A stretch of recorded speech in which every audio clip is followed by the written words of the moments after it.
out a calm sea. It's more than that.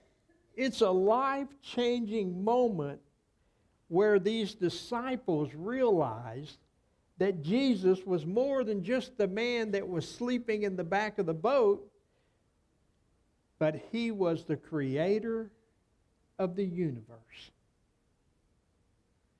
Their eyes were opened, their hearts and their souls were overwhelmed, and they came to understand something that would change their lives forever.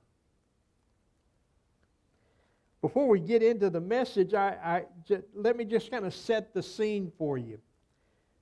Mark has, in his gospel, he has been telling us a few things, and what he's telling us now is that Jesus is now in the region of Galilee, the northern part of the nation of Israel, and they are in a place called Capernaum.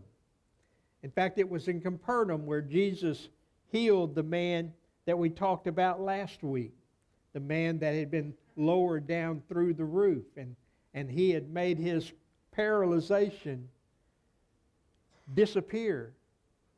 And he got up, took up his bed, and he walked. But Jesus had been doing some things like that already. This is in the part of the first year of his public ministry.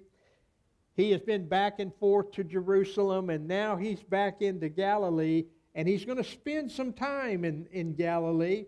And so he kind of set up his headquarters in Capernaum, and now he is with his disciples. In fact, he's already by now just chosen all 12 of his disciples.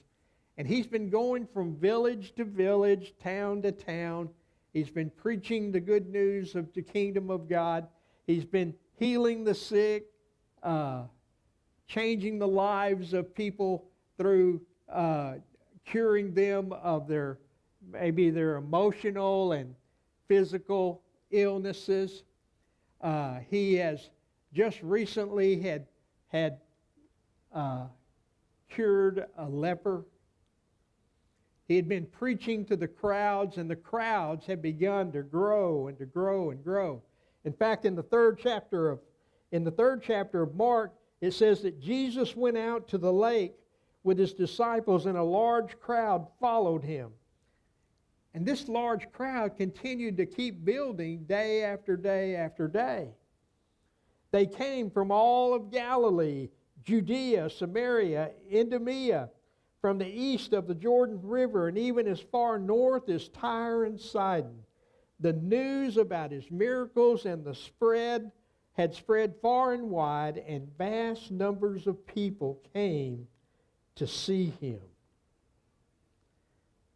Now you have to picture this for Jesus.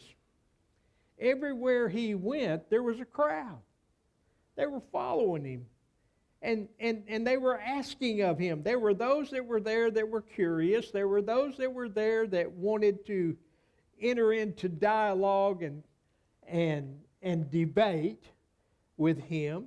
There were those that were genuine followers that had just become enamored with him and wanted to be here and hear him speak anytime he spoke.